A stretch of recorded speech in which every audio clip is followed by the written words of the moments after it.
Wish you all a very, very happy new year, and I hope this new year brings a lot of happiness to all of us.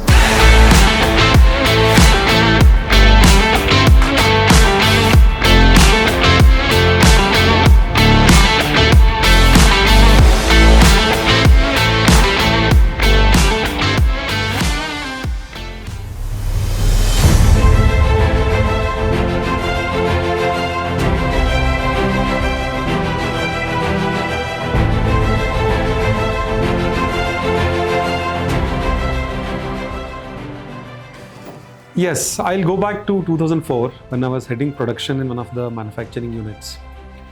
And there was a person who was working with me who was not from my function, but we were working very closely on various employee and union related matters. It was very intense and the pressure on us was very high. So obviously when I generally tend to chase efficiencies and closing matters in time, it became too much for the guy to handle it. And there was a point of time when actually he started not coming to work. He also started taking breaks, and I didn't know why it was happening, right? And later, I think it became so much for him to bear the pressure that he actually quit. I rationalized it, saying that maybe he had some other reasons and other career options and aspirations. But what happened was I realized through his exit interview process that he really attributed his leaving to me.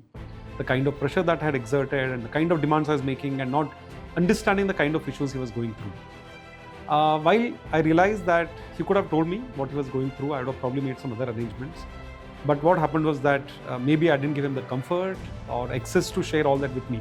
And this lesson, which is almost 20-year-old, has remained with me. And it is a lesson in empathy about how do we make people more comfortable to reach out to us? How do we really even understand what the person is going through without even being told? And I think that remains to me one of the biggest leadership lessons so far.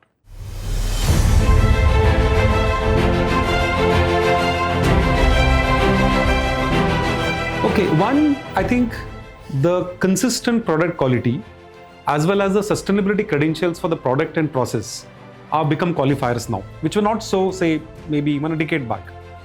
Having said that, our business or our industry has multiple legs in the value chain, right? In the entire value chain, a lot of technology developments and product developments are happening in the value chain. For example, the speeds at which the spinners run today, or the kind of fabric blends and the fiber blends that people want to design and develop. So we have a full armory with us, the weaponry with us. Whereas, our various teams who are interacting with the value chain, be it the business development team, be it our sales organization, be it our customer technical services, they pick up a lot of clues from what is happening in the industry. Plus, of course, we have a lot of intelligence which tracks what's happening in the fashion industry, etc. Right? With all these inputs, we work very closely with partners, including our customers, to look at what kind of new developments, value-added products that we can design and offer to our customers.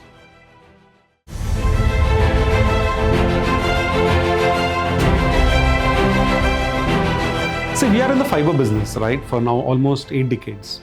So the fundamental character of our fiber has gone through changes only a few times, probably maybe every 20-30 years, because that requires a lot of fundamental research and development. Having said that, the new trends that we see, which are very, very promising and aspirational, are circularity, in the sense that the textile waste, which has been an environmental problem for many years now, since the birth of textile industry itself, is seeing some kind of hope, end of the light solution, which means that we can today take this waste back, pre-consumer or post-consumer, process it, convert it, and blend it with our fibers and create a completely new product. Today, the regulators, the brand owners, consumers are actually seeking recycled products, if you see across even beyond textile industry. We have been pioneers in this sector, and we believe that though it is small today, it will pick up speed and scale in the coming years, and we are completely heavily investing in this space.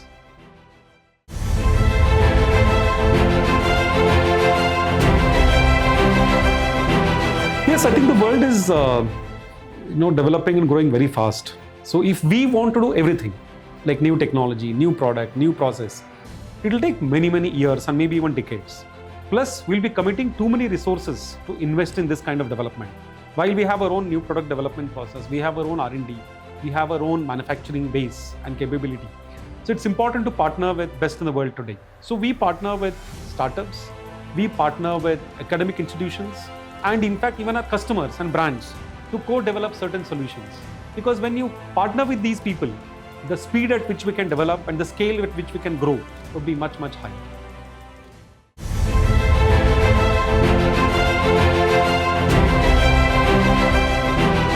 Okay, that's interesting because I'm feeling good that I'm being told that I'm leading successfully.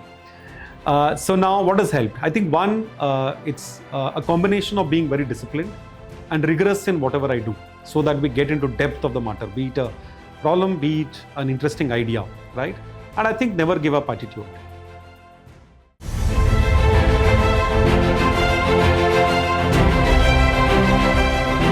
Okay, I can certainly say that I think in our conversations with people, we want to be authentic and respectful, be it employees, be it customers, be it all stakeholders like government and policy makers, right?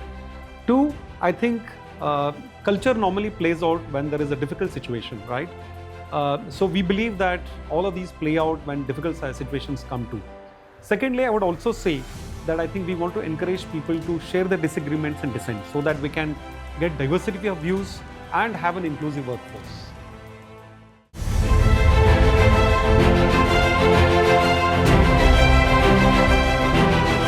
So I believe that involving people right from the shop floor till the senior leadership is very, very important to solve some big ticket items, solve some complex problems and come up with new ideas, right? So a variety of platforms, both at the shop floor level and at the senior level, to suggest ideas. Once those ideas are filtered and they're ready to roll out, that we provide resources in terms of maybe capex, repairs, maintenance budgets, time and even manpower resources to solve these problems. Recently, we have launched a business excellence transformation office, which actually works with all the cross-functional teams to come up with new ideas and solve some big problems. Secondly, we have recently launched a platform called as InnoVista for seeking new ideas from anyone who wants to share ideas, exciting ideas for new product development. And once they are filtered and they're accepted, people will also be recognized for them.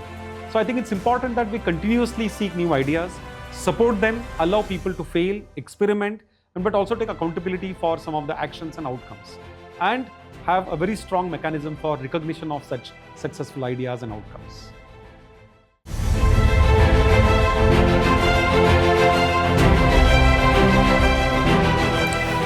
I just go back to when I joined my first organization almost 30 years back, right? Some things from then have remained same, but some things have changed. One, I think our ability to understand our domain knowledge, skills, and apply them at workplace have remained same. So if you're an engineer, you must focus on developing engineering skills and knowledge. If you're an accountant, focus on accountancy and finance skills. If you're an HR person, focus on employee relations, like so on and so forth. Second is the new tools and techniques that have come, be it digital beast, advanced analytical skills, are becoming extremely important for you to solve complex problems at workplace. Third, I think other traits like wanting to learn new things, being open to new ideas, and collaboration at workplace. I know the young skills, young talent has a lot of energy and drive to achieve quicker success in life. They are more impatient today than we were, right? So I think if we follow some of these inputs, I'm sure you're going to be successful, and I want you to be very successful.